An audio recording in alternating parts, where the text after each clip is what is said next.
Welcome back to the channel on this cold New Year's Day, so Happy New Year. But I thought I'd give you a quick update on the shed, because as you can see, I've got light installed, I've got power. I'll just turn the camera around so you can see what I'm looking at. So I bought some armoured cable, I think it's 25 metres worth, and essentially it comes in through the shed here, comes up into here. It's a bit of a nightmare from my perspective of limited DIY capability, but to do the wiring, but I did it all myself. And then I obviously use some of the armoured cable as well to do this cable.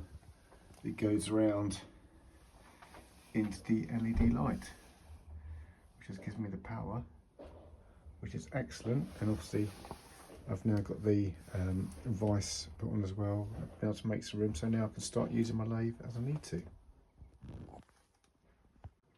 See, the cable comes out the shed. I need to tie this up, put some conduit cover along here, and comes down the shed and on the outside.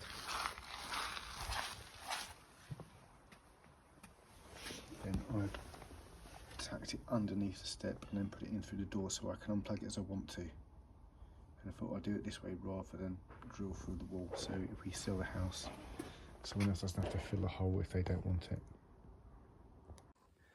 So that's my power to my shed. Is it as neat and as tidy as it could be?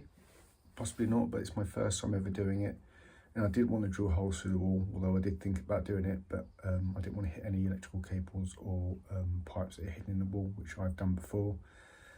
But the fact I've now got light in the shed, I've got power, I can use my lathe as I need to.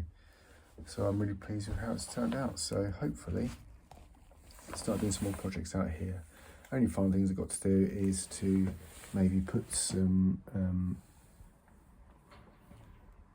storage racks above the door so I can put my brooms and etc., those kind of things in there out the way so they're not on by the side of the door. But apart from that, that's all done. Thank you for watching, and I'll see you in the next video. Take care. Bye bye.